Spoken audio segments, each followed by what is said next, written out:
Hey everyone, and welcome back for another deep dive. Today we're going to be talking all about Tayammum, Okay. which is this fascinating practice in Islam where you can use clean earth for ritual purification Oh, when wow. water is scarce. Yeah, so we're talking about like if you're out in the desert Right. and you need to pray, but there's no water around. Right. What do you do? Interesting. And our main source for this is going to be the Sahih Bukhari Hadith, Okay. specifically book 7. It's called Rubbing Hands and Feet with Dust. Oh, okay. And it really just digs deep into Tayammum, how it started and how it's used and all that. So it's like a spiritual bypass when you're in a bind. Exactly. Yeah. That's fascinating. It's really cool. And what's so cool about it is it really highlights how important it is to be ritually pure before you pray, Right. no matter what's going on around you. It speaks to the adaptability of Islamic teachings, doesn't it? Yeah.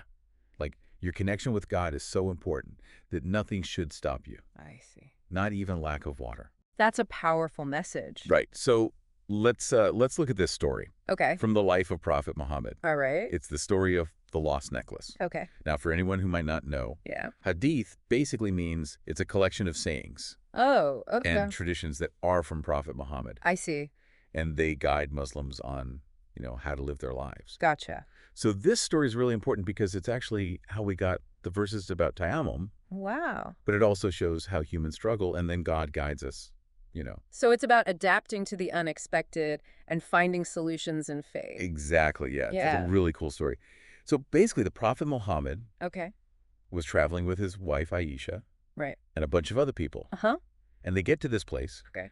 called Al-Baida. Al-Baida. And Aisha realizes, oh no, I've lost my necklace. Oh, dear. Now, losing something valuable in the desert, Yeah. that's not just like, oh, I lost my keys. Right. It could be really bad. Right. It would be vital. So the whole caravan stops to help her find it. That's interesting. It shows the importance of community in Islam. Totally. Like everyone's looking out for each other. Right. Everyone's well-being matters. Exactly. Yeah. But as they're looking, time is passing. Okay. And they're running low on water, Uh-oh. which is already scarce to begin with. Right. And it's almost time to pray. Okay. And so this is where the problem comes in. Gotcha. Because in Islam, before you pray, you have to wash yourself with water. Yeah. It's called ablution. I see. And it's how you purify yourself physically and Right. spiritually. Right. But they don't have any water. So they can't perform ablution. Right. And so people start getting upset. Oh. They blame Aisha for the delay. Wow. Even her dad, Abu Bakr, is like, why did you do this? Oh, no. You can imagine the stress, right? Oh, for sure. It must have been intense. Yeah. And dawn is coming, so they have to pray soon. So it's like everything's coming to a head. Right. It's a critical moment. And then just as the sun starts to rise and they think everything's hopeless, Yeah. something amazing happens. What happened? They get the verses of Tayammum. Wow. Just when they needed it. Yeah, God gives them this solution right when they need it most. It's like a direct answer to their problem. Totally. And it shows how adaptable faith can be. Right. It's not rigid. It meets you where you are. Exactly. And it proves that you can connect with God no matter what. That's a beautiful message. It really is. Now, this story, it's not just some old story Yeah. It teaches us something important. Like, have you ever been in a tough spot Oh, yeah. Lots of times. where it feels like there's no way out? For sure. Like you're in a spiritual desert. I get it. This story tells us that even when it seems impossible, Okay. there's always a way. There's always hope. Yeah. And sometimes that way comes from where you least expect it. That's so true. So we should be like the prophet and his people. Okay. Stay open to new ideas. Right. Be adaptable. Uh-huh. And trust that God will guide us even when things are hard. I like that. Be adaptable and trust in God's guidance. Yeah. This story is all about resilience. Yeah. Being resourceful and believing that faith has no limits. It's inspiring. But there's even more to this Tayammum thing. Okay. There's another hadith that tells us how important it is. Right. And in this one, the prophet lists 5 unique gifts 5 gifts. that God gave him. Yeah. They're called the 5 gifts. The 5 gifts. And they really help us understand his mission, Yeah. Okay. and the special blessings that he got. So it's both spiritual and practical. Yeah, like they're kind of a glimpse into how he saw his faith. Interesting. So the first 4 are pretty amazing. Okay, what are they? He got victory through awe, Wow. the earth being a place of prayer, Oh, wow. permission to collect spoils of war, Okay. and the right to intercede on the day of judgment. That's a lot. Yeah, they're big. They're huge. Each one represents a big part of Islam, right? Definitely. Like victory through awe shows how powerful faith can be. Mm-hmm. And the earth being a place of prayer shows how accessible worship is in Islam. Right. You can pray anywhere. It's like recognizing that everything around us is sacred. It's a beautiful concept. But it's the fifth gift that really gets me. Oh, what is it? He was sent to all of mankind, Wow. not just one specific group. He was sent to everyone. Yeah. And that's the core principle of Islam, right? Yeah. The message is for everyone. It's for all of humanity. That's power. And here's the amazing part. Yeah. Tayammum is mentioned with these other amazing gifts. Oh, wow. So even amidst all these incredible things. Yeah. It's like it brings those big cosmic gifts down to earth. Right. It connects them to everyday life. It's like saying, even with all these blessings, remember Yeah. that even simple things like purifying yourself are important. It's about the little things, too. It's about making sure everyone can worship Right. Accessibility. and understanding that even the most spiritual things have to adapt to people's needs. It makes faith practical, not burdensome. Right. It's beautiful. It is. Now, like a lot of things in religion, Okay. there are different ways to understand Tayammum, Okay. even among the Prophet's closest friends. Right. And this is actually really cool because it shows that Islamic law is dynamic. I see.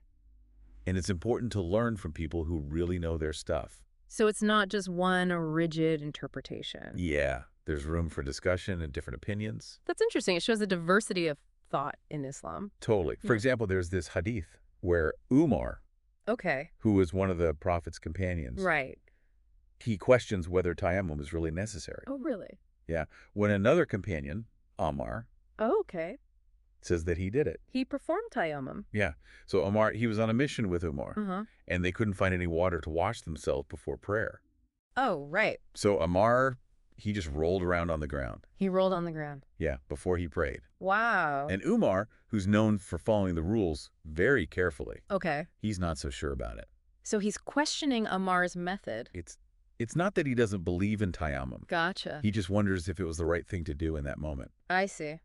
He's being cautious. And then there's Abdullah bin Masud, Okay. another companion, Right. and he was worried that people might abuse tayammum. What do you mean? Like they might choose to do it, Okay. even when there's water available. Oh, I see. Like taking advantage of it. Exactly.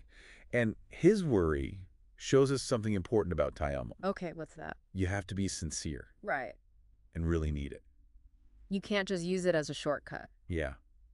It's not meant to be a way to get out of washing with water. It's for when you genuinely can't. It's for when you're really in a tough spot. Right. So it's about understanding the spirit of the practice. And using it responsibly. Exactly. And all these different opinions, they're not a bad thing. Okay. They actually show how smart and active early Islamic scholars were. Oh, I see. They were engaged in debate and discussion. Yeah, they were really thinking about things. Right. And it shows that it's important to think critically, Uh-huh. to understand the context, Right. and to have sincere intentions. When practicing your faith, Right. that's really insightful. And it reminds us that we should learn from people who really know about Islam. Right. Scholars who can guide us. So let's get practical now. Okay. How do you actually do tayammum? Yeah. How does it work?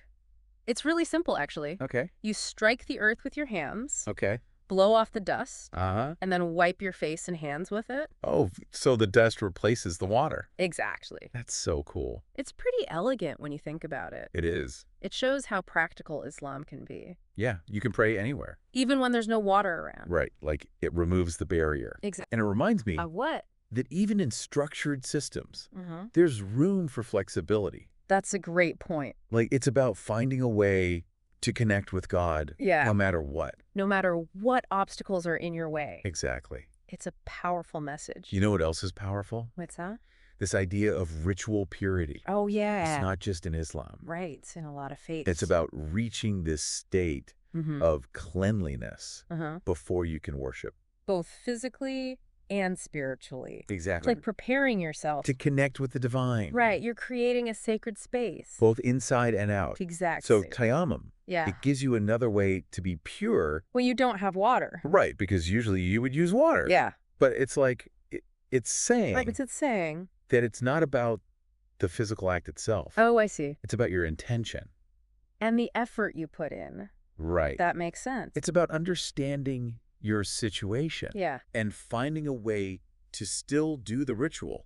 but in a way that works for you. Right. So it's about flexibility. Yeah, it's built into the teachings. And it makes sure you can always reach God. It's like Islam is saying, we want you to connect with God, Uh-huh. and nothing's going to stop you. Not even a little thing like water. It's about making spirituality open to everyone. I like that. And that's a big part of Islam, right? What is Making that? sure everyone can access their faith. Oh, yeah, definitely. It's like recognizing that everyone deserves a chance to connect with God. Regardless of their background or their circumstances. Exactly. It's about supporting people on their journey. No matter what. You know, it's amazing What is... how something as simple as dry ablution Yeah. can make you think about these big ideas. Right. Like faith and spirituality. It really makes you think about how we approach limitations in our own lives. Oh, totally. Like, how do we respond to challenges? Right. How do we adapt when things don't go as planned? And how do we hold on to our values? Even when it feels like the path is blocked. It's like Tayammum is saying limitations don't have to control us. They can actually be opportunities. Yeah, for growth. And for creativity. And maybe even for spiritual discovery. Think about it. Oh. If the prophet and his companions hadn't been in that desert Yeah. without water, They might never have gotten Tayammum. it was because they faced that hardship. Right. That they found this new way to be pure. And now it helps so many people. It's like necessity is the mother of invention. But like spiritual invention. Exactly. It's pretty cool. And that's something we can all learn from, Oh, for sure. no matter what our beliefs are. Yeah. Limitations can be doorways to new possibilities. Have to be open to them. Be flexible, be resourceful, and have faith that there's always a way forward. And sometimes the hardest times Yeah. lead to the most amazing discoveries. About ourselves and about our faith. You know what we should talk about more? What's that? Those 5 gifts. Oh, yeah. The ones we Oh. talked about earlier. There's something about them I want to dig into. Okay, what is it? Remember how Tayammum was mentioned with them? Yeah, it was elevated to this really important level. Right? Like it's not just some random thing. Yeah. It has deep spiritual meaning. And I think that's where we can really understand its role in Islam. Okay. By putting it with these amazing gifts. Uh-huh. The Hadith is connecting Tayammum to God's favor and mercy. It's like saying this act of purification Yeah. is really important to God. It's a sign of his compassion for us. And remember how we talked about accessibility? Yeah, making sure everyone can connect with God. Tayammum is all about that. It removes barriers, So everyone can worship. no matter what their situation is. It's like God is saying, I know things are hard, Uh-huh. but I'm here for you. And here's a way to stay connected to me. That's so powerful. It really is. It's at the heart of Islam. Reminding us that faith should be a source of comfort And guidance, and strength, not something that weighs us down. or excludes people. It's like a beacon of hope. It's a reminder that you're not alone, And there's always a way forward. even when things are uncertain. And that path, Yeah, it can come from the most unexpected places. just like Tayammum. It's about facing limitations Adapting to challenges. and being open to new ways of growing spiritually. Mhm. It's like a reminder Of what? that even in a spiritual desert, Okay. you can find an oasis. That's beautiful. And with Tayammum, Yeah. that oasis is more than just being physically clean. It's about renewing your intention Yeah. and recommitting to your faith. Even when life throws you a curveball, It's a powerful message. it really is. It reminds us that faith isn't about following rules perfectly, It's about what's in your heart and that desire to connect with something bigger than yourself. and that It connection. can be found anywhere. Even in the dust. That's a beautiful image. It's like no matter how hard things get, Yeah? there's always something pure and renewing. If we're willing to look for it, And that willingness to look and explore and adapt that's what keeps our faith journey alive helps us grow and understand more. and find meaning even when things are tough. So as we wrap up this deep dive on Tayammum, Yeah. what are the big things we've learned? What can we take away from this? I think one of the most important things Yeah. is how adaptable we can be. Like the story of Tayammum.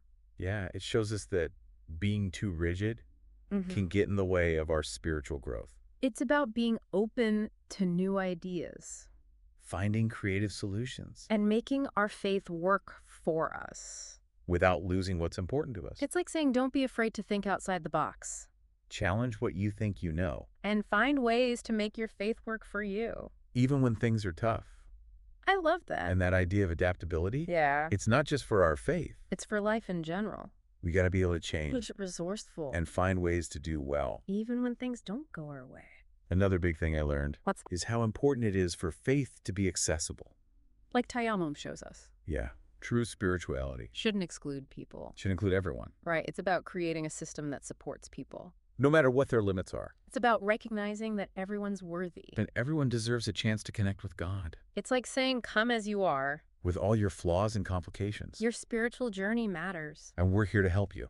That's a message we can all live by. It doesn't matter what your faith is. It's about making communities where everyone feels welcome And respected. and empowered to find their own path. We're all on a journey. And we can learn from each other. Sometimes the most profound lessons. Come from traditions that are different from our own. And by looking at Tayammum, We've learned so much about Islam, about how adaptable it is, how accessible it is. and how much compassion it has, It's a reminder that even though we're all different, we all want the same thing. to connect with something bigger than ourselves To find meaning in life. and to face challenges with grace and resilience. And those challenges. They can help us grow And spark new ideas. and even lead to spiritual breakthroughs. It's about trusting the journey Embracing the unknown, and finding beauty. even in the dust beneath our feet. That's a perfect way to end this. The idea that even in unexpected places We can find purity and renewal, and connection it's a reminder that faith is a journey. with so many different paths. And that's what makes it so enriching and rewarding. It's like when you're stuck on something and then boom, the answer's right there in the simplest thing. It's all about perspective, right? Yeah. Like looking deeper and seeing that even little things can be transformative. Yeah, it's like Tayammum. It teaches us that limits can actually push us to be more creative. And challenges, well, they can make us more resourceful. And even something like dust can help us reconnect spiritually. It's a good reminder that there's meaning and beauty hidden all around us. We just have to be open to it. And that openness to explore and learn, that's what makes our faith journey so powerful. And it's what makes life meaningful. Yeah, This deep dive has been amazing. it has been. It's crazy how something like dry ablution can teach us so much about Islam. And about being human, too. For those who want to keep learning about what we talked about today, Yeah, there's a podcast called Echoes of Ihsan. I love that podcast. They have some really insightful episodes about all sorts of Islamic topics. And they explain things in a way that's easy to understand. And if you want to go even deeper into the Hadith, Yeah, you should check out the Sahih Bukhari. especially Book 7. It's all about Tayammum. It's got stories, teachings, legal rulings. It's fascinating. It's like taking a trip back in time. You really get a sense of what life was like for the Prophet Muhammad and his companions. It's a journey that's both thought-provoking and spiritually enriching. Couldn't have said it better myself. So to wrap things up, Okay. we've been talking about Tayammum as this practical solution. When you don't have water, But it's more than that. it's about the human spirit Our ability to adapt and overcome obstacles. and to find ways to connect with God even when things are tough. It's like a reminder that our spiritual journeys are never straight line. There's always going to be bumps in the road. Detours, unexpected turns, moments of doubt. But it's in those moments that we have to dig deep. Use our creativity and find new ways to connect and find meaning. Like, don't let the challenges break you. Let them make you stronger. That's a good one. And remember, even in the driest desert, there's always an oasis waiting. Sometimes all it takes is a change in perspective. A willingness to adapt and a heart open to the unexpected good things in life. It's been great talking about this with you. Likewise, until next time, keep searching, keep asking questions, and keep diving deep.